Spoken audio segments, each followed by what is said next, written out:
Coming to you from the HagmannReport.com studio, located in the Keystone State, birthplace of a mighty nation, it's your host, Doug Hagmann.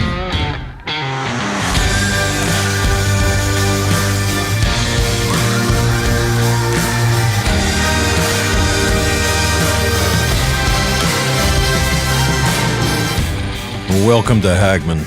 It is the Hagmann Report, where truth can't be silenced. Websites for the truth include HagmannReportLive.com. That's HagmannReportLive.com. There you can download all of our programs, both the entire episodes as well as the popular segments.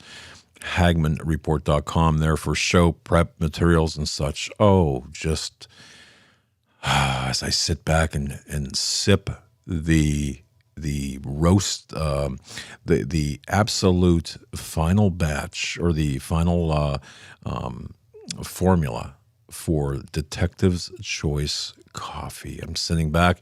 It's just waiting for the recipe, or the roast is waiting for my approval / signature.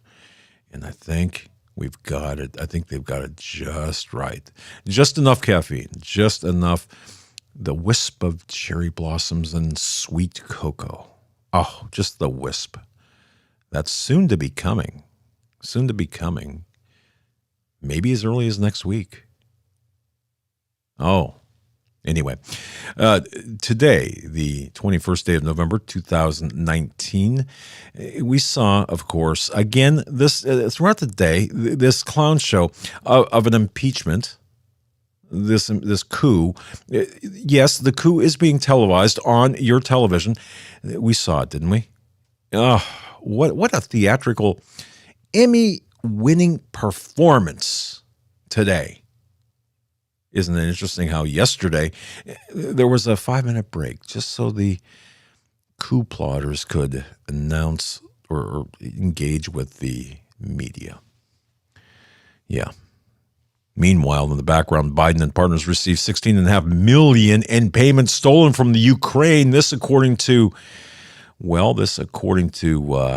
of the members of Parliament.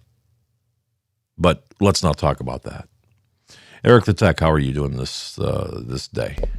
Great. Yeah. Look, I know you're like busy as heck. Do we have our guests? I'm working on it because Global Star's down, so I'm trying to. We're okay. All right. So you want me to stretch? Is that what that means? Okay. Just let me know. Pop in with your melodious voice and let me know. I'm so glad to be with you. Let me serious things up a little bit, but I am serious about the coffee. Next week, perhaps we're going to be launching. I believe it's going to be next week. We're going to be launching our coffee. We've got the Patriot Blend, the Revolution Blend, and the Detective's Choice. Now, the Detective's Choice, dark roast. Yes, dark roast with a little kick of caffeine. And again, the sweet cocoa and cherry blossom aftertaste. So it's good for those long stakeouts, surveillances, or just to get your mind right for the next interrogation, interview, or whatever you got to do. I'm telling you, I'm just sipping, and I'm about ready to put my signature on the approval slip for the blend. It only took about 6 months to get it right, to get it perfect, because nothing that comes out of this office is going, if it's not perfect, it's not going to come out of this office, this platform. And that's my story. All right. Now, I think we've stretched that out enough, right? So, without further ado, I want to introduce, of course, again, my good friend, my colleague, Mr. Steve Quayle, stevequayle.com. And there, folks, please, let me tell you something, okay? If you're not a member of the Q Files 2.0, if you're not a member of the files behind the Q Files, or that particular pay site, oh, you've got to, man. Some of the information there is just, it'll blow you away. He's going to superintend the discussion we're going to have with Tom Horn from Skywatch TV. And the author of the latest book, The Wormwood Prophecy, I read this over the weekend, and I got to tell you, this last weekend, I've got to tell you something. It was hard to put down. There was so much behind it, so much contained within the two covers. So we're going to be talking about a number of things, including the Wormwood Prophecy. But right now, it's my distinct pleasure to introduce and essentially turn over the dais to Mr. Steve Quayle. Steve, how are you, sir? Hi, Doug. Can you hear me now? We can. Yes. Okay. And you do have Tom on also, correct? We are. I'm here. Can you hear me? Yes. Okay, good. There we are. This is obscure. This is what I would call radio obscura in sort of a way. But Doug, today we're going to talk about Wormwood, the prophecy that Tom Horn has put out his book on. But this is so pertinent. I want everybody to put into their mind and their memory banks hit it the recall mode, because obviously when Tom and late Chris Putnam were dealing with Exo Vaticana, they took the world by storm. And now we're entering into a stormy world. And once again, and Tom, I'll turn it right over to you, but Tom and I never coordinated. I had no idea he was doing Wormwood, nor did he have any idea I was doing the intersection of the asteroid called, what do they call it? Oumuamua, or whatever, kind of like the old 1963 song, Papa Oumuamua.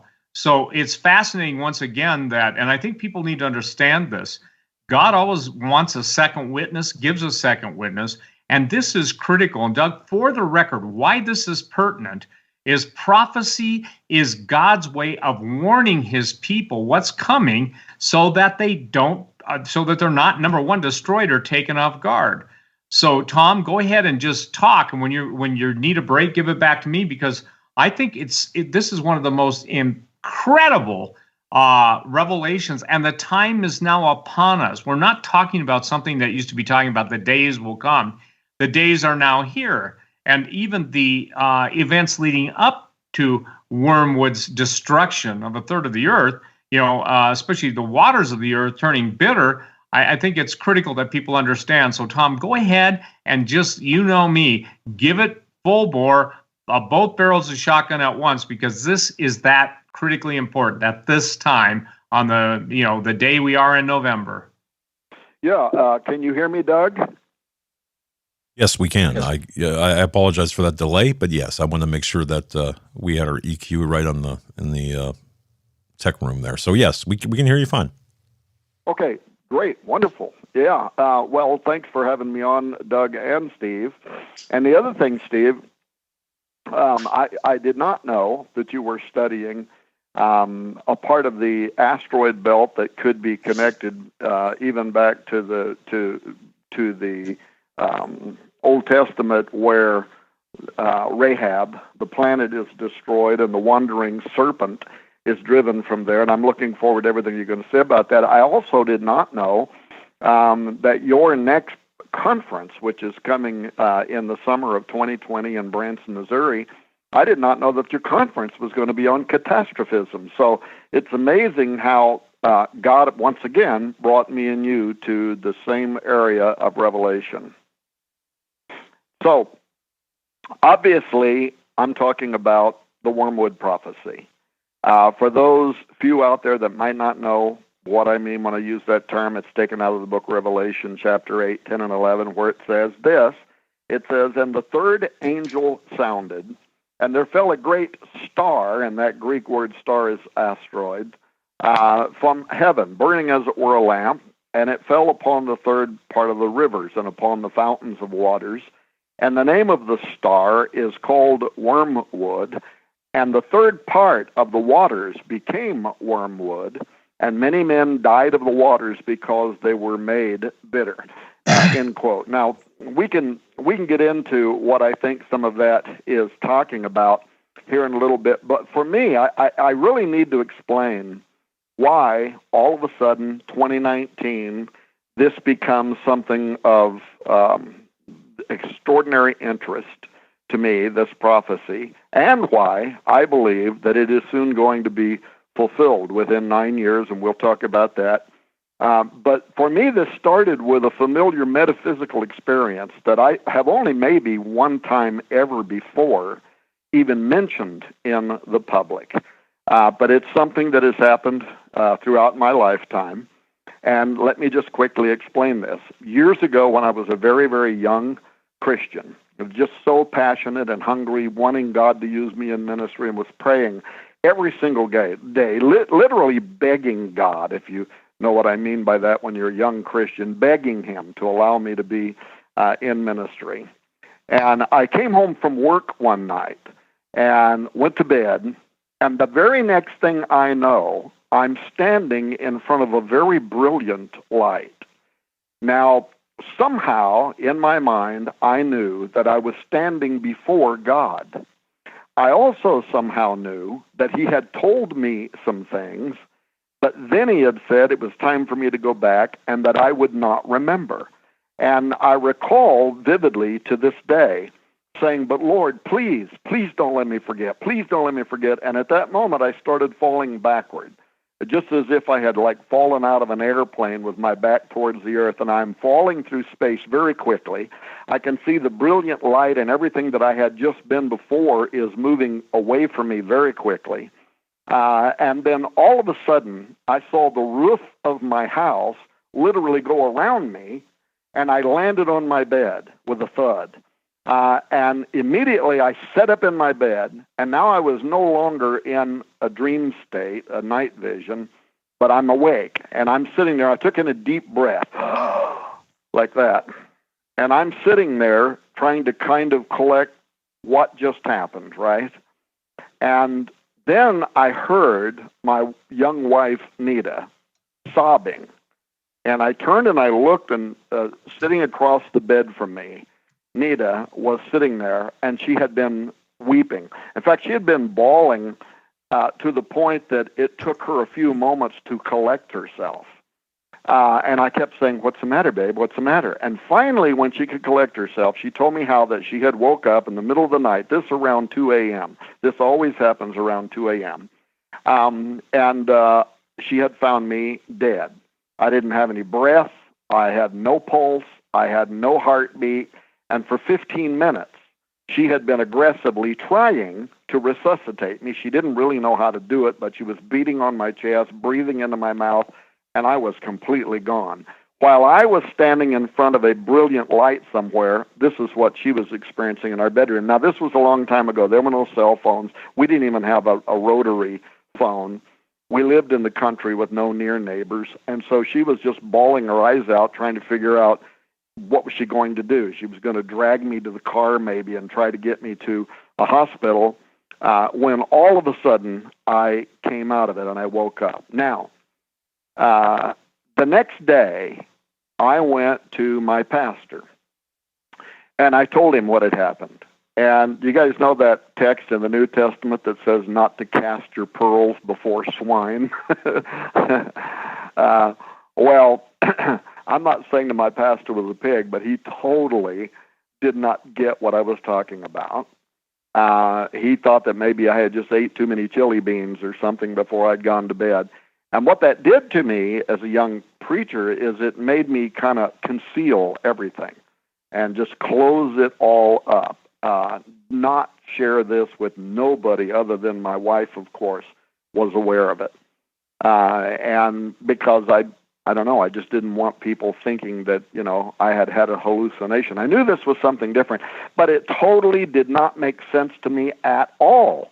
What was on my mind every single day was, why would God have shown me something, but then tell me I'm not going to remember? That just didn't make any sense to me at all. And I was praying about it every single day. Now, at that time, for the first time in my life, I happened to be reading through the Bible, book by book. I had never done that before. And I happened to be in the book of Job, and about, maybe 3 weeks after this event had taken place in my life, I'm reading through the book of Job when all of a sudden my eyes fell on Job 33, 14 through 17, and this is when Logos became Rhema. The Word of God literally came alive and jumped off the pages at me. And here's what it says there. It says, quote, verse 14, for God speaketh once, yea, twice, yet man perceives it not. In a dream, in a vision of the night, when deep sleep falleth upon men, in slumberings upon the bed, then he opens the ears of men and seals their instructions, that he may withdraw man from his purpose and hide pride from man, end quote. And I got to tell you that even as a young preacher, not trained in any kind of theology, I immediately understood what that text was saying. It spoke to me in such powerful ways that God had done exactly what this text says, that during the nighttime, he had sealed information and instructions and the rest of it within me, but he was not going to let me remember, just as he said. Why? This text even answers that. Two reasons. It says that he may withdraw man from his purpose. You guys both know that as a young preacher, if God had allowed me to look into the future and see where I would eventually wind up today, the privilege of getting to know people like Doug Hagman and Steve Quayle, doing television, doing radio, publishing books, doing all this stuff, what would I have done? I would have immediately aimed at it, and I would have been doing everything I could to make that come to pass, to make that happen. That would have been my purpose, from which, according to this text, God withdrew me from. Why? Well, because he knew I needed to go through the school of life, right? I had to suffer trials. I had to go through all kinds of experiences that would then qualify me to be able to do the job that later I would be doing. And then the second part of verse 17 says, and to hide pride from man. So again, as a young preacher, if I had seen where I would someday be, I would have been tempted to be lifted up in pride, perhaps. I don't know if I would have or not, but I would have been tempted to be, and to think of myself as more than I should. Now, why am I telling you this story that the vast number of people have never heard me describe before, certainly on the Hagman Report? In fact, I think I only ever talked about this once before on Sid Roth's It's Supernatural. I'm telling you that because from that time until today, on a very few occasions in my life, I've gone to bed never expecting anything. I couldn't make this happen if I wanted to. It just happens when he wants it to. I will go to bed, and then during the night, something happens. The New Testament, by the way, uses a Greek term called ecstasia. It's the same term when it refers to Peter, where it says he fell into a trance in the New Testament. It's the same verbiage where the Apostle Paul says that he was caught up into the third heaven. Whether he was in the body or out of the body, he did not know. It's that same thing, I believe, that is happening, where all of a sudden I will be in a highly vivid, three-dimensional, full-color, panoramic revelation. And it's something that is coming out of that information that God originally sealed within me. But it is more real to me than this matrix that we live here in our three, or if you add time, four-dimensional reality with our natural senses of touch, feel, taste. This is something so far beyond that when I come back, the world to me feels like I'm somehow in a clam. I mean, everything's closed in on me and tight. I'm not allowed to perceive the fullness of revelation. But in this other place, it's there. Now, during those times, I have seen things that when I wake up, always around 2 a.m., I've written down, and those things have always come to pass just as I've seen them. Now, my son Joe, you guys know him, as honest as the day is long. He would tell you that he recently found an old letter that one of the nights when this happened, I woke up, I wrote all this stuff down, even involving the death of a young man and other things. And he came to me ashen-faced, and he said, "Oh, my gosh, Dad, I just found this old letter." He said, "Look what you wrote. Look what you said. Everything on this happened exactly the way that you said it was going to." A better example, actually, that most people do know about, and Steve kind of referred to it when we opened this program, was late in 2010. Once again, I went to bed, the next thing I know, I'm somehow elevated. I don't know if I'm on a mountaintop, I don't know, but I'm elevated, and I'm looking down over St. Peter's Square and the Vatican City, and I see these ominous dark clouds that are starting to rise up over the Vatican City. There's something I can't explain to this day. There's also a hum in the background. It's almost like a giant engine or a motor or something somewhere is running, and I have no idea what that means, but that tone is there. And when I woke up, again, in a cold sweat, I sat up in bed, I took a pen, and I wrote down, Pope Benedict XVI is going to resign in April 2012. Now, if you remember, in late 2010 and early 2011, Chris Putnam and I began research on, and we wrote the book Petrus Romanus, which shook up a lot of people. In fact, the media is still talking about it. The UK ran a major article on it last week. But I remember telling Chris Putnam what I had saw and that I wanted to talk about it publicly, and he was really worried about it. He thought, man, alive, I mean, that's very specific. You're going to say Pope Benedict's going to step down in April of 2012. You're going to predict that? I mean, if that doesn't happen, then it could create all kind of, grief and negative feedback around our work. But I did it anyway. So I think I talked about it on Hagmann and Hagmann. I was on Sid Roth's It's Supernatural in 2011, Jim Baker 2011, Prophecy in the News 2011, and I made the prediction. I believe that Pope Benedict XVI is going to resign in April of 2012. Now, here's something interesting.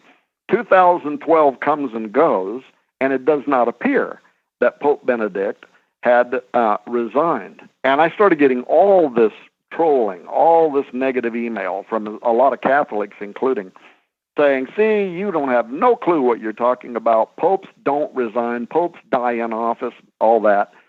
And, of course, that had been true for over 500 years. No pope had resigned in over 500 years. So I really went out on a limb making this prediction. But then what happened? February 28th, 2013, the Vatican announces that Pope Benedict XVI has retired. He has resigned. He is stepping down. That very same day, the Vatican's media outlet, the El Observatorio Romano, gave an interview to the New York Times, and people can Google this and read it for themselves. And in that interview with the reporter from the New York Times, the Vatican admitted that Pope Benedict XVI had actually officially resigned in secrecy before the Roman Curia when he returned from a trip in April of 2012. Exactly what I had been shown. And so my phone lit up, people everywhere, CNN including, wanting me to come on their program. How did you know this? Who's your insider at the Vatican? And once again, I just knew that if I tried to even explain what I have just now explained on the Hagmann report, that they absolutely wouldn't get it. They would think I was lying. They would think that I had some insider at the Vatican, because this was information that nobody else anywhere else had. Now, why am I saying all of this? Because early this year in 2019, this happened again. And this time, what I saw was the most terrifying thing I've ever experienced. And I wasn't just surrounded by terrified people in this vision, this night vision. I myself was terrified by what was happening, what was coming upon the earth. My heart was literally failing me for fear, to use a New Testament axiom. And now I can't on this program, but I'm willing to come back in January and do it. I can't provide all the details of what I saw because I promised Sid Roth that I would not do that until I'm on It's Supernatural with him in January. But I can tell you this, that words really cannot capture the ominous sense of what was unfolding. But it started with what at first I believed was this very large, two-horned, fiery dragon, deep in the heavens, undulating, moving quickly towards the earth. And then my point of view changed, and I was up above it looking down, and I realized that it wasn't a dragon. It was an enormous space rock. And as it was racing towards Earth, the way it was turning as it was moving through space and the way the light of the sun was cast upon it, it gave it the appearance that it was moving back and forth and racing towards this planet. Now, I'll jump to the end of it, and again, I'll be happy to come back and tell you the rest of it. But for that matter, if people get the book, The Wormwood Prophecy, when they hear me in the book, or when they read in the book where I start saying, imagine a large dragon in the deep heavens, when they read that, they'll read exactly what it was that I saw, so they can know it before January anyway. But when I saw what I did, it's worth the price of the. Tom, I didn't mean to interrupt, or I don't mean to interrupt, but yet I do. It's worth, folks. Let me tell you something. Just be prepared. Brace yourself. It's great. Go ahead, Tom. Well, so you've read it, and if you recall in the book when I say imagine a dragon, you've read basically what I saw. It's kind of the meat on the bone kind of thing. Yes. What I saw. But then, and by the way, in the book, I don't explain all of these different details because I did not want the book to be based on Tom Horn says he's had a vision. I wanted it to be based on the facts, the data, what some of the other people who join me in claiming that NASA is involved in a cover-up, what they are saying. So I wanted to put those kind of stats in the book, knowing that publicly I could talk about these other details that can kind of fill in the line. But the bottom line is this. This was, without doubt, nothing like I've ever seen before even comes close to the gravity of what I saw and how I felt. And when I came awake, I almost fell out of bed. I was in a cold sweat, and I sat up in bed, and it was as if something whispered in my ear. I don't know that that's exactly what it was. I'm not saying that, there was like an angel. I'm not saying anything. But I'm saying the way my brain received it was something whispered in my ear, one word, and that was the word Apophis. And I wrote it down. Now, I knew that there was an ancient Greek chaos dragon, a demon. Not Greek, Egyptian.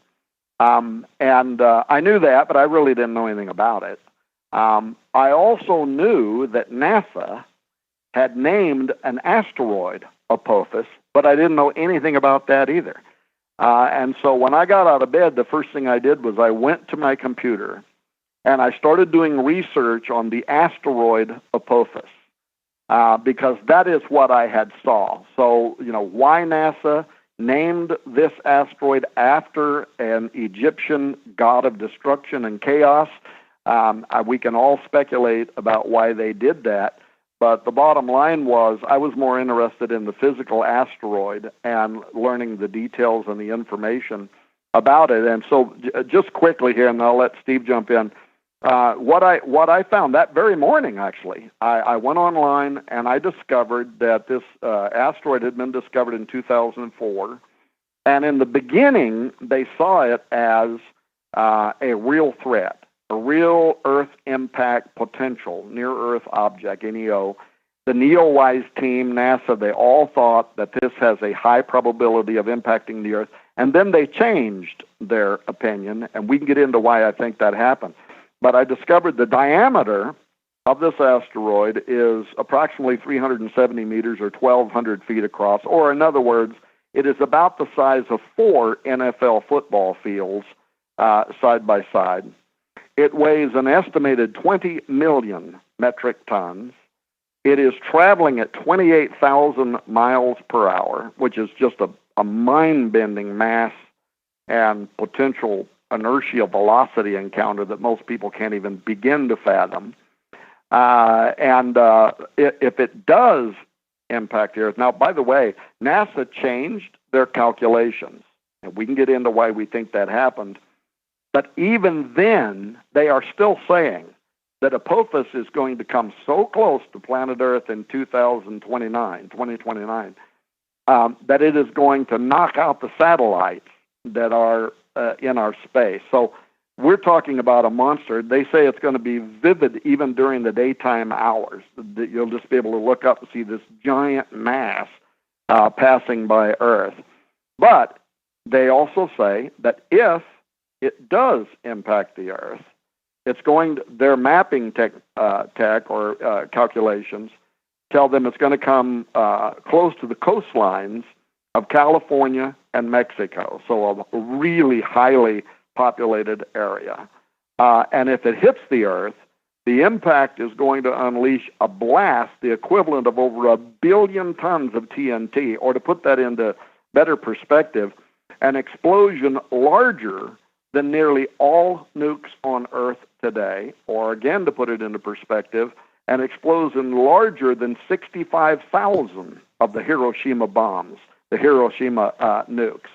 And so tens of millions, if not billions, of deaths are going to be experienced from the initial impact, as well as years of climate disruption and all the stuff that they go into with regard to what's going to happen if Apophis, if it does impact the Earth, which I might as well just cut to the chase and tell you, in my opinion, it is going to, and NASA is involved in a cover-up right now because they fear the kind of chaos and stuff that could lead to the imposition of martial law once people know that this thing is coming and there is no way to stop it. In fact, I think one of the reasons, in my mind, why they named it Apophis was known to be a demon god of chaos that could not be stopped.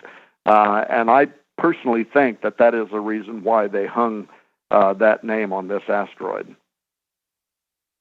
Well, and I want to chime in on that, Tom and Doug. One of the things, interestingly, about, and I never knew this, Tom, and you know, I think I heard you share that one time about your supernatural experience. And here's something, ladies and gentlemen, I think people need to really pay attention to. Concurrently with what Tom was doing on Apophis, I've been dealing for the last couple of years, as many of you know, of the planet Rahab. It's gone by the name of Phaeton. It's gone by the name of Astra. But it was a planet that was between Jupiter and Mars, where the asteroid belt is now. When Tom sent me an article, I said, Tom, the intersect point of Oumuamua, or Oumuamua, that's what they call it, like Papa Oumuamua. That's the only way I can even put it into my terms. I may be mispronouncing it.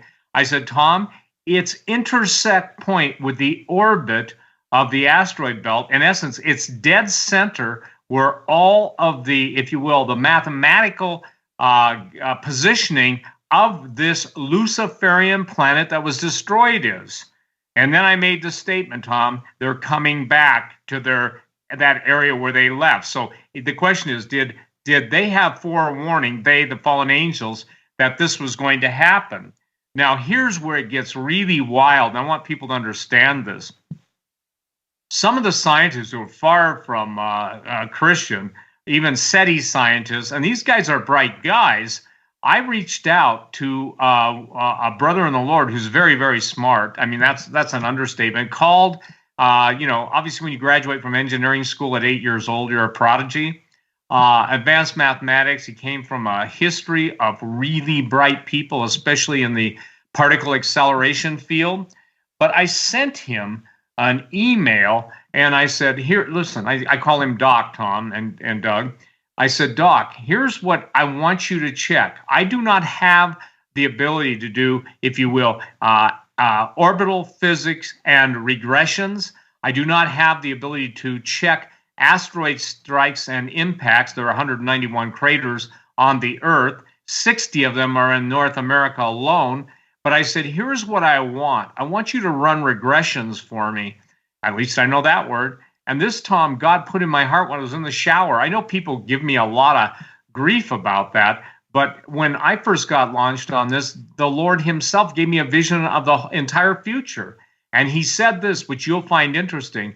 He said, Steve, I'll only reveal it to you as it's shortly to come to pass. Doesn't that sound like what happened to you too? Yeah, absolutely. And Tom and I never knew each other, ladies and gentlemen, until 20 years ago. But now here's what's important. There is argument and discussion that Oumuamua is under intelligent design, based on the intersect point, based on chance, based on asteroid deflection, one hitting the other, etc. That thing has been parked, and they claim that it's left, but it's parked in a, how would I say this, almost a geosynchronous orbit, and there were other, if you will, attendant ships, if we're going to call that. And so I want to read something, and Doug, and this is on space, and I'll put it up, or I'll send it to you guys to put up on your show today. But the planet Phaeton died because of a nuclear war. Phaeton in Greek mythology, one of the sons of the sun god, and basically he came too close to Earth and was destroyed. Bottom line. And here's this one parable that I think, paragraph says this: in times immemorial, between Mars and Jupiter, there was another planet split into parts as a result of some kind of cataclysm. Now, in the place of its former orbit, there is a belt of asteroids. The echoes of that cosmic catastrophe have been preserved in the traditions of many peoples, in particular in the ancient Greek myth of Phaeton. Many scientists, ufologists, esotericists, science fiction writers believe that a highly developed civilization flourished on Phaeton. Now, fast forward. One of the last things that Greg Evenson, who was in our Space Force, told me, and I don't know, Tom, I think you heard this, but that he was literally over the northern pole of Mars facing the asteroid belt. And he said, Steve, we got so low and we were scanning. It was like a field of giant broken diamonds. He said it wasn't frost. It wasn't snow. It was like broken crystal, giant shards, I guess would be the word to use. And instantly I said, Tom, I said, Greg, Tom, I'm talking to Tom now. I said, Greg, that's Lucifer's throne, the absolute, if you will, leftovers of Lucifer's throne when it was on Astra, the planet Phaeton, etc. So what even gets more interesting, now here's the bottom line, Doug and Tom. I reached out to my science friend, and he's running supercomputers, and the guy designs and builds them and has been building some of the fastest ones that even we don't know about, even beyond the words that we're familiar with, quantum computers. And so I said, here's what I want you to do, Doc. I want you to, run the regressions of the angular deflection, in other words, the angle that the asteroids hit the Earth, the relative velocity. And I said, I want you, if you can, to give me a time frame. And obviously everybody looks at them and says they're this old, or 600,000 or a million years. And I said, I want you to tell me what the data is pointing to. And here's what he said. I'm going to read it. This is so mind-boggling. Understand, I'm not trained in physics. I flunked geometry. But the concept of what's going on around here, it's a gift from the Lord. You can argue with me. You can tell me you're smarter than I am. Yep, you probably are. But here's what God had Doc give to me. He said, Steve, now this will blow your mind, Tom. The raw data indicates that the chunky rock sections of the planet which was destroyed came and hit, aka landed, on the key satanic spots in the pre-Adamic time based on the size and shape of the craters in the Earth. The initial but yet not confirmed backtracking, and please note, the orbital position of the craft now is precisely, we're talking at Mau, where the planet was when it was destroyed back then. Looks like his quote, Satan will get another butt kicking from the same location so we can watch what happened now. And you know, Tom, there's nothing new under the sun. That which was will be again. But I think that here's the hardest thing, and I'm going to turn right over to you now, Tom. Here's the hardest thing I know, and you're struggling with to do it. And obviously, I have not read your book, so I want everybody to know that to describe an unparalleled destruction, to describe the frame of reference that no one can even put into, you can go into imagination, science fiction, but when you're literally silent before the Lord, when your breath is taken away from you, and this is why I don't think some people recognize when there's silence in heaven for a space of a half an hour, and all the angels and the cherubim and all the heavenly hosts and everybody has been worshiping God since the beginning of history. At no other time than the book of Revelation do I know that there's silence in heaven for a half an hour.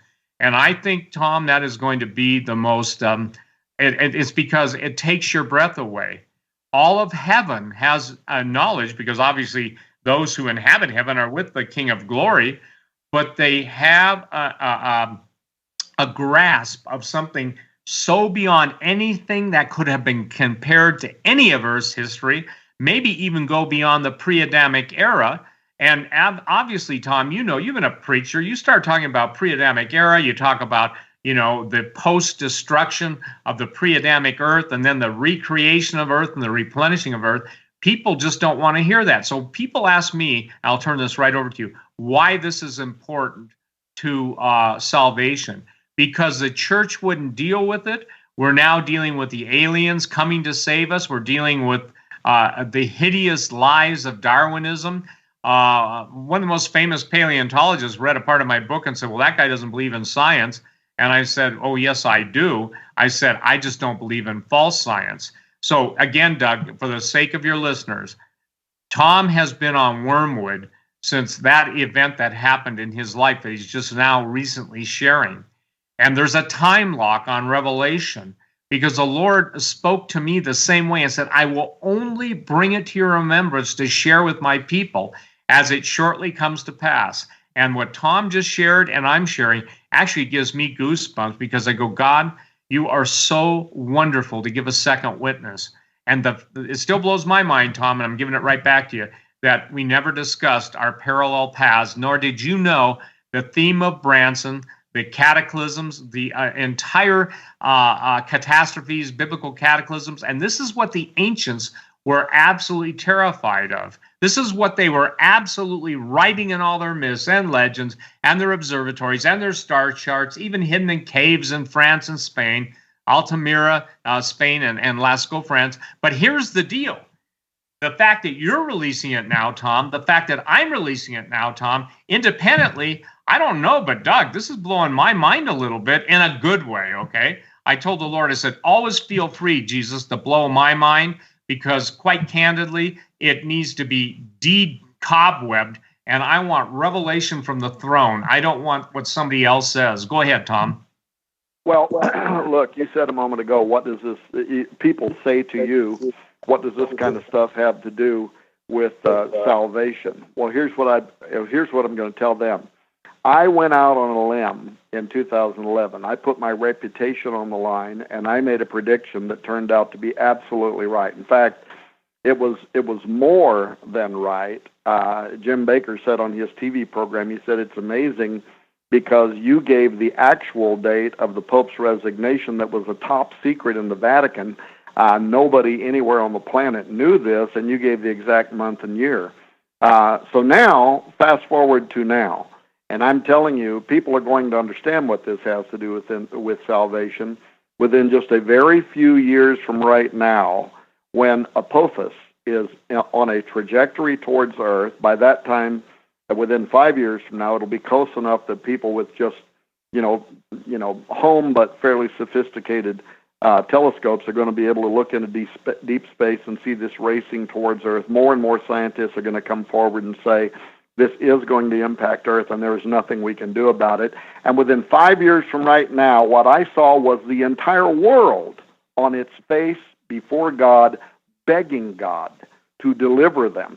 Now, will the church be ready? Don't forget what happened following 9/11 when some planes impacted the Twin Towers in New York City, and the churches across the nation were filled to capacity the day after. It only stayed that way for a few weeks as soon as they felt like, okay, the threat is gone. And then church attendance started dwindling again, and we find ourselves where we are today. That's not going to be the case in 5 years from now. By 2005, people are going to be aware that Apophis is going to impact the Earth 3.5 years later. And we'll talk about some of these interesting timelines in terms of prophecy, but they're going to see that is coming, and there is nothing. NASA's own experts are in the media right now talking about this. They're saying there is nothing we can do to stop this. So let me say this. When people get this book and they start reading it, they're going to find out that the very first chapter and the very last chapter are a fictional narrative. Now, the book is not fiction. It's nonfiction. But it starts out with a narrative that describes something similar to the opening scene of the movie Deep Impact, if you've seen that movie. where a comet is hurtling towards Earth, and that could mean the end of all or much of human life, and the U.S. government and other national agencies like the ESA and so on, they're keeping the threat under wraps out of fear of public chaos that could lead to, at a minimum, martial law. But the governments of the world know that they can only keep the ruse going for so long, and that ultimately the cat is going to get out of the bag. When people read that opening chapter, they need to understand that there are parts and pieces of that chapter that are based on intelligence that was given to me from people who actually work at NASA. And I'll say more about that in a moment. And I can verify that, and I can prove that these people do work there and that I know them. But after reading Chapter 1's elaborate story, people might have, I even say this in the book, you might sigh a breath of relief thinking there's no real cause for alarm because the narrative's purely fictional. And then I say, but is it? And then is when the book really starts getting down to the nitty-gritty, and I'm sharing significant reasons why I've come to believe that the truth is stranger and scarier than fiction. And what I described, and Doug's had the privilege of reading it, and by the way, Skywatch TV has the book ahead of everybody else. Even Amazon doesn't have it yet. And we are doing the biggest giveaway in the history of our company. So if you want to get the book, go to skywatchtv.com, click on the link that's at the top of the page. We're giving away $900, believe it or not, in books, movies, DVDs, all this stuff for people who make a donation to get the book Wormwood from us. Why? Because I feel compelled to do anything, everything I can to get this message in the hand of as many people as is possible, in the hopes that church leaders are going to understand that this is an ominous, factual warning, and that within a few years from right now, they are going to need to begin to prepare their people for it. In fact, they should be getting ready for it right now. And so, excuse me, I also established the fact that I'm not alone in my conspiratorial thinking. I'll give you an example. Early in the book, I cite a recent peer-reviewed paper that was published in an astronomical peer-reviewed science journal. And I'm going to give you, it's a long title, but for the people that want to play the Hagmann Report over and over and write this down, you can go and Google this, and you can go right to the astronomical peer-reviewed publisher that put this article in print. Here's what it's called. It's called An Empirical Examination of WISE, NEOWISE, Near-Earth Object Wide Field Infrared Survey Explorer, Asteroid Analysis and Results. That's actually the title. This is by the physicist Nathan Myhrvold. And Myhrvold is no Johnny. He is the former chief technology officer at Microsoft. He's a true polymath. He's a working scientist. He's published original research in paleobiology, climatology, astronomy, in all of these science peer-reviewed journals. He holds over 800 U.S. patents that have been issued to him and his corporations and affiliates. In fact, The Economist once described Myhrvold as Bill Gates' second brain, and they pointed out that he is almost always on the A-list of the world's 100 top greatest thinkers. So this is a guy to pay attention to, right? Well, guess what? He refutes the asteroid data from NASA involving Apophis, but other asteroids as well, and says that their calculations are suffering, and these are some of his nicer terms, Doug and Steve. He says their calculations are suffering from, quote, systematic errors and inconsistencies regarding potentially deadly near-Earth objects, or NEOs. Now, he comes very short. People love this term right now, whistleblowers. Doug was talking about it earlier with regard to the impeachment testimonies, right? Well, Myhrvold pretty much becomes a whistleblower in this article, and he charges that NASA has deliberately, that's his word, deliberately misreported the number of threats by near-Earth objects being tracked by the NEOWISE project. He accuses the scientists over there at the space agency of behaving, again, his words, extremely deceptively, with deliberate scientific misconduct and a cover-up of a very real and potentially imminent space threat.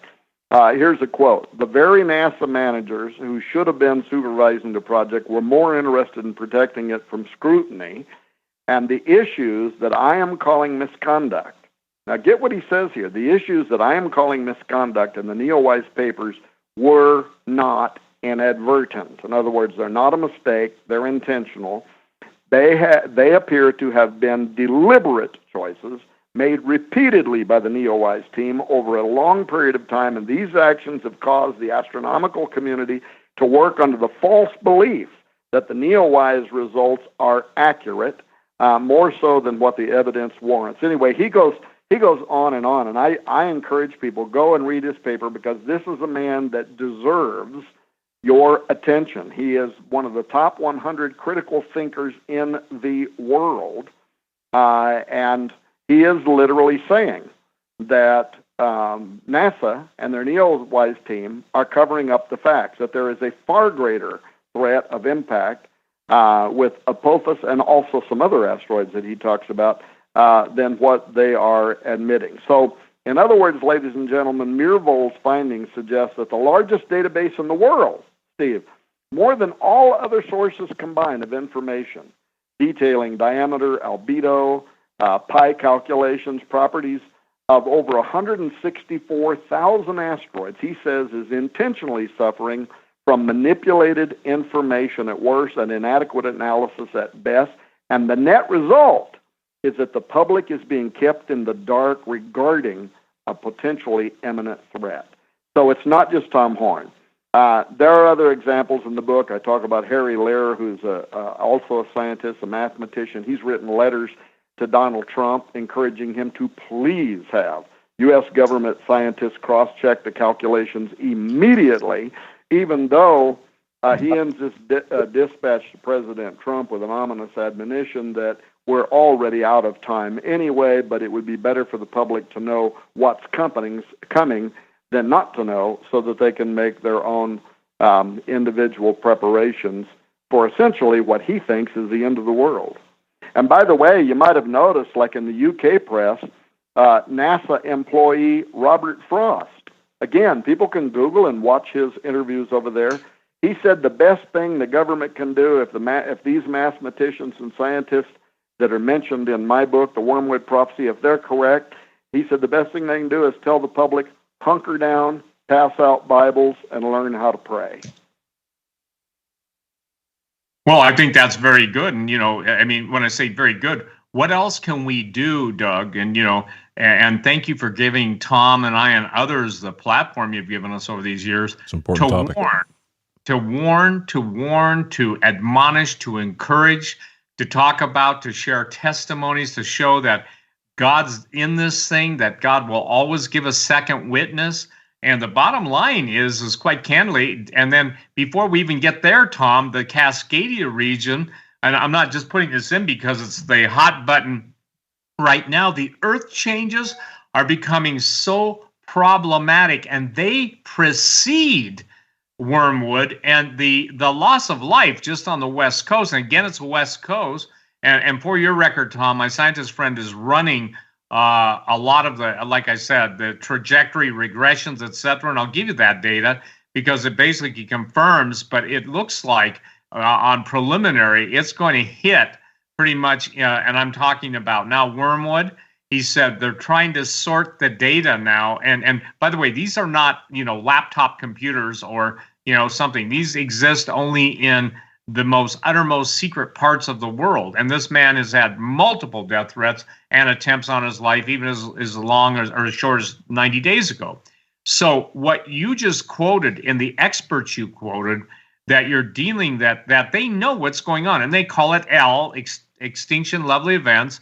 But again, isn't it fascinating that the overwhelming concern is that they keep everything under wraps? And by the way, there's a reason why Elon Musk, there's a reason why Richard Branson, and Jeff Bezos are all planning to use their billions or however much, hundreds of billions to head off planet. And concurrently with this, I want you to see something here, ladies and gentlemen. The narratives of history, mythology, and legends, and even the book of Enoch, the fallen angels knew what was going to happen. The giants were their offspring. They wanted to save their offspring, their children, if you will. And so the passage in Obadiah becomes even more, I guess you'd say, prominent and reflective in that, though you set your nest amongst the stars, yet will I bring thee down. I would say this: there have been so many disaster movies where the elite are always building to get off the planet before be saved in it before these events come to pass. And what's fabulous, and I think this is fabulous, is we know, whether it's Armageddon, whether we know it's any of the the disaster movies, et cetera, that are out prepping the minds of people, that common thread is that the elite believe somehow they will escape it all. Don't you find that kind of curious? Well, yeah, they're absolutely believing the lie of the devil, and they are making preparations. Underground facilities, all the way back to President Reagan, where they started funding these different, it was called Project Noah's Ark. Yeah. Where they started putting in these underground facilities with years and years worth of food, because they know that this is coming, and they know, by the way, when it impacts the earth, the other things that it's going to set in motion. There was an article, on the internet this week that says, what if the Apophis, what if that asteroid strikes the Yellowstone super volcano? I mean, so your mind can go to all kinds of places, and that is what these different scientists are looking at and what they're talking about. And NASA is currently saying that it's ironic, really. They're saying Apophis is probably not going to hit the Earth, but it's going to come so close that it's going to knock out the satellites that are in orbit around this planet. Well, there are so many different things that can influence the trajectory of a rock like Apophis. We know it's got to travel tens of thousands of miles through space before its close encounter with the Earth. By the way, Friday the 13th, April 2029 is when it is. I'm going to tell you, Tom Horn, that is when this rock is going to impact the Earth. NASA's saying we hope it don't. We don't think it will. But it's got to travel tens of thousands of miles through space. There's all kinds of stuff and debris that it's got to pass by. There's even a Russian scientist said that photons from the sun bouncing off of Apophis are going to nudge its trajectory in such a way that it'll impact the Earth. I mean, there's a lot of scientists out there right now that realize, including Myhrvold, but others, they realize that NASA is playing a game here. They're involved in a cover-up on purpose because they don't want the world to be in a panic.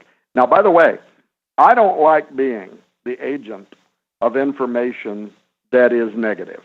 I don't deal in fear. I'm not trying to scare people, but I am telling you, and I'm not lifting myself up either, but I have been correct in the past on these uncanny predictions. And I'm telling you, this one is more vivid than anything ever, and I'm once again going out on a limb, and I'm telling you that this is going to happen. Now, assume for a moment that Apophis is biblical wormwood. Revelation chapter 8. And I'm not a date setter. I don't do any of those things. I'm just saying assume for the moment that that is true, and that 2029, therefore, represents a period. Doug, are we going to go to a commercial break? Let's just keep going, Tom, as opposed to, I will say this. So folks are listening to the Hagmann Report right here on the Global Star Radio Network today, Thursday, November 21st, 2019, HagmannReport.com and HagmannReportLive.com. Folks, we're talking to Steve Quayle and Tom Horn. Steve Quayle, SteveQuayle.com, and Tom Horn, Skywatch The links will be in the Hagmann Report Live program description box. Go ahead and continue, Tom. Yeah, so if Apophis is biblical wormwood, which I am convinced that it is, and that 2029, therefore, would represent a period sometime around the middle of the Great Tribulation period. If you're a dispensational Christian and you're listening to this, and that's most of evangelical Christianity, though not all, who do believe that there is a coming period of time called the Great Tribulation period that lasts 7 years. If 2029 is when Apophis / wormwood impacts the earth, the trumpet judgments happen, most Bible scholars agree, somewhere in the middle of the Great Tribulation period. So what would that mean? If 2029 represents a period around the middle of the Great Tribulation period when the trumpet judgments begin, then back up. So take these dates. You can do this math yourself. April the 13th, 2029, and back up exactly 3.5 years, 3.5 years from the middle of the tribulation period. That's going to bring you forward to Monday, October 13th, 2025.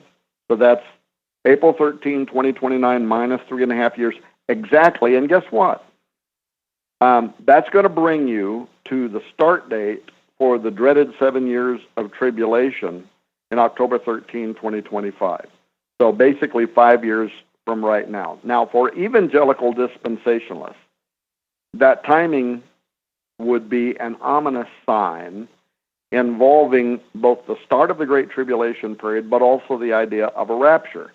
Now, there are three main ideas involving the rapture: a pre-tribulation rapture, a pre-wrath, or what some people call a mid-tribulation rapture, and then a post-tribulation rapture. Now, watch this.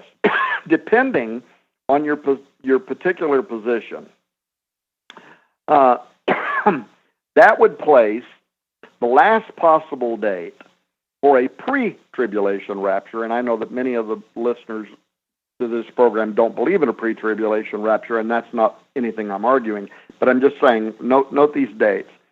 The last possible date for a pre-tribulation rapture would then happen around October 13, 2025. And guess what that is on the Jewish calendar?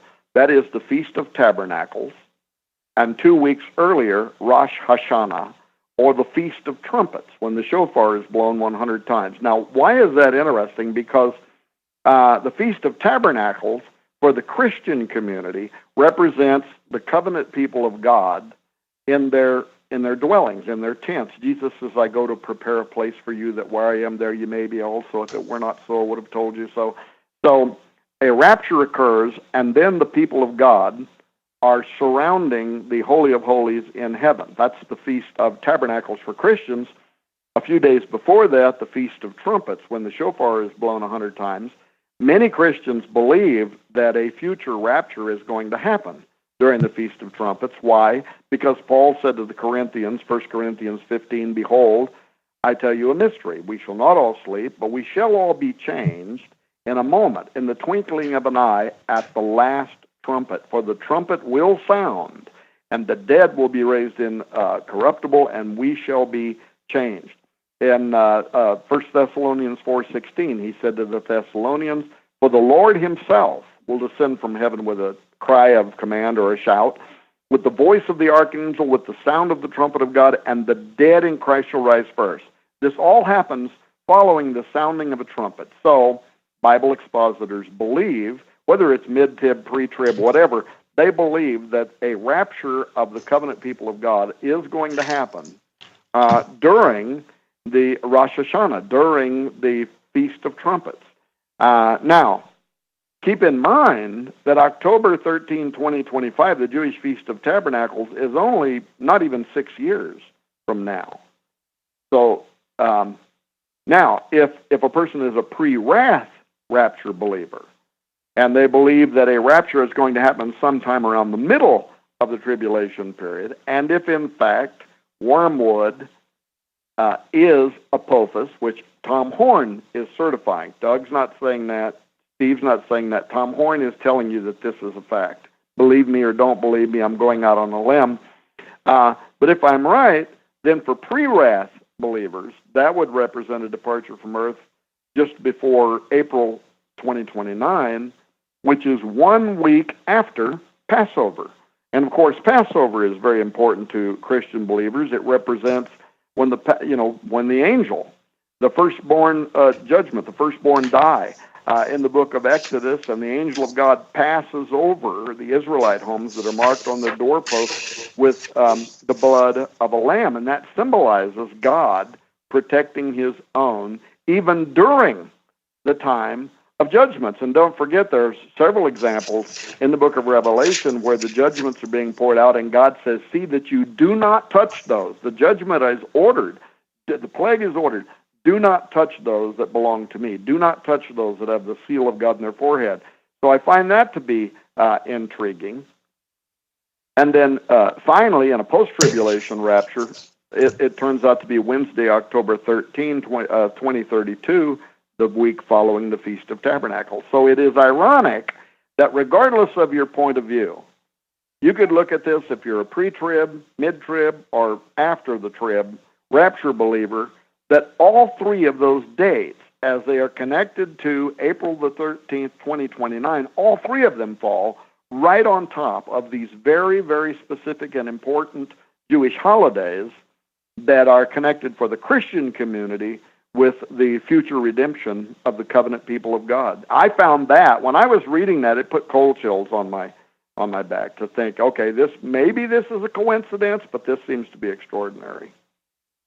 Well, I think too, and here's something, I think, Tom, probably one of the problems with and I'm not going to argue, I am not a pre-tribulation guy, but right. What I am saying is prior to that time, there's going to be so many events that are absolutely, how should I say this? They're building to a crescendo. When Jesus said there's going to be, signs in the heavens, sun, moon, and stars, that there's going to be right. Quakes in diverse places. Before the total, I would say this, the total revelation, what's happened, the idea is that Satan must do his best to rid the planet of all true believers in the living God. Why? Because his design is to destroy. Satan knows what provokes God to wrath, and he's doing it all the time. So I think people need to understand something, that given all of these, if you will, the catastrophes that have happened in the past and the coming catastrophes that are coming in the future, the ancient cataclysms, and even obviously when Solon, of the Atlantis, if you will, narrative by Plato, when he went to the Sais, S-A-I-S, some people pronounce just say, at the mouth of the Egyptian Nile, in the area where the great Alexandrian library was destroyed, the most interesting and compelling statement that this Sanchi, that's the name of the high priest, makes to Solon, he said, when it comes to catastrophes and cataclysms, and I'm paraphrasing, you Greeks are but children, for there is not an old man among you that knows the true history of the earth. And he says in one version of that there have been catastrophes and will be catastrophes, and that the earth has been rid, or has had its, if you will, former civilizations destroyed only for new ones to rise. Now, why is this important? Because this year at our True Legends conference, there's a battle, Tom. Some people, by the way, I've gotten such incredible hate mail. The argument over can there be a pre-Adamic era and a post-pre-Adamic era in which God recreates the world, it's not either or. Yes, it can. Both those issues are absolutely biblical, and you can maintain them both. And so, this year, again, it's July 10th and 12th, the pre-Adamic era and the return of the days of Noah. So what I think we're seeing it already. The beginning of sorrows and troubles are here. We're seeing the return of the ancient gods. You and I have done, half a dozen shows, more than that, but over the last years, talking about the return of the ancient gods. We're seeing now the embellishment of idol worship, the statue of Moloch being not only at the Bohemian Grove in San Francisco, or actually in California, Northern California, but also, if you will, the enthronement of Moloch at the front of the Colosseum. That isn't by mistake they put it there. Obviously, I think the underlying meaning of that is so obvious. We burned your babies, and guess what? You Christians are next into the Colosseum. Now, I really want people to understand this year at Branson, we have speakers that have never spoken at any of my conferences, and one of them, Gary Wayne, very, very well-researched author, Carl Teichrib, and we're going to have some stuff happening this year that's going to be like anything else we've ever done, and each year it gets better and better. But here's the deal. July in Branson is the busiest month of the busiest month of the year, so we encourage people to go to gen6.com. And Tom, you are the king of giveaways, but what we're doing for anybody who orders the 2020 DVDs, they get all the True Legends DVDs, and we ship that ahead of time, of course, because I want people to understand there is nothing new under the sun. And the fact that you just laid out, Tom Horn, the lying, if you will, disinformative twisting of the truth that even one of the 100 smartest guys in the world is saying. And by the way, my guy is in that category too, but for his sake, and he's really, really, really famous, but I can't in good conscience put his name out there and have him killed. I just can't do it. And by the grace of God, the Lord is protecting him. I'm not, but I take this seriously. And so again, ladies and gentlemen, go on Gen6, GENSIX.com, and please sign up. And this is something very important. What Tom Horn has laid out to you today, what I'm laying out, and Tom, when you went to the Vatican, I'm going to ask you to go visit that, because here's what I got in the last 48 hours. I asked about the clustering of the ships that you spoke to, and they said they had to wait. The Vatican astronomers, sometimes the field of view is so cluttered with flying objects, they have to wait. I think it was up to, an hour for the field of view.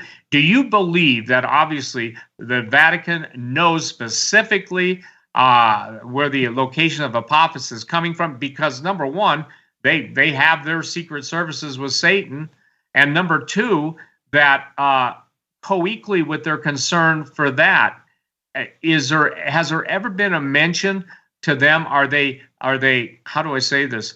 Are they trying to track all this stuff so they can beat everyone else to the microphone in the world's press with a statement that, we have been in contact with the Space Brothers, our space creators? At what point does Mount Graham and all the research you guys did there and all of the announcements and everything you were told there and shown there, Lucifer Telescope, does that not to you, or forgive me, what does that say to you now in light of the revelation you're having on Apophis, and where's the linkage? Help me to understand. I know there's linkage. I'm just trying to put it into your perspective, because I've never been to Mount Graham and you have. Yeah. So let me ask you first, though, Steve, your conference. People go to Gen6, GENSIX.com. Is the conference in Branson? It's going to be held in the summer. Is it at the Palace Theater? No, it's still at the mansion in Branson. Oh, that's what I meant. Yeah. Yeah. So so you can accommodate about 2,800 people.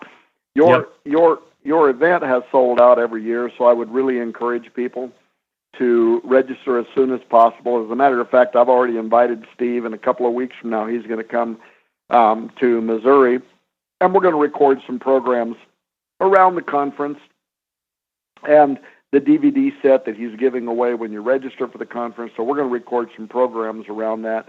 I couldn't more. And by the way, people who know me know that I don't have people come on the program where Tom Horn sits down with them on television and promotes their conference. I only do. We have our own conference, but this is involving Steve. In fact, our conference is already sold out, so don't even think about it. But we're going to be promoting Steve's conference. You need to be there. Catastrophism. And even though I might attend, because I'm not going to speak, but I might attend because your daughter, Stephanie, holy cow, she is getting so much attention from Nashville right now. She's being called one of the big up-and-comers. and she's going to be doing a concert, right? Yep, she's going to be doing a concert on Thursday night, registration. And obviously it's covered in the registration. So, she's a very, very lovely young lady. And because we're talking about ancient cataclysms and coming catastrophes, her concert is not related to that. So those of you who have ever had a chance to see her perform, I mean, it's pretty amazing. When you go on different websites, and she was just at the CMA, she was on the red carpet. She's in a gorgeous green emerald dress, and then she goes out and plays with her band, doesn't change clothes. And the young lady really has an amazing she's doing her thing. And I could tell you stories about the word of the Lord given. I can tell you about the time that Stephanie's life was in danger, and Romy Zerett literally prayed her out of a flaming cockpit prior to the cockpit flaming. And I can tell you miracle after miracle. So what's interesting is that, I like country music, and it's kind of more contemporary country. But the fact is I want to share a beautiful time for everybody on Thursday night, because usually everybody registers and goes back to the hotel. She'll probably be giving a 90-minute concert. Her band is good. And you know this, Tom. Your son, Joe, in my opinion, is one of the finest guitarists out there. And I mean, literally. And you can't find better musicians, in my opinion, than in Nashville, Tennessee. The world's who's who, even people that are super famous, they go there to continue on, because when you're talking about sessions players, and for instance, Glenn Campbell was considered one of the greatest session player guitarists in the history of Nashville, and others who have been appreciating that. And I just want to give something kind of fun for everyone. So again, ladies and gentlemen, gen6.com, you register for that. And, by the grace of God, she's there. She's already committed. And I'm excited to share her experience in country music with everyone. And I think it'll be a refreshing time. Give your mind a break until we get into the heavy stuff the following 2 days.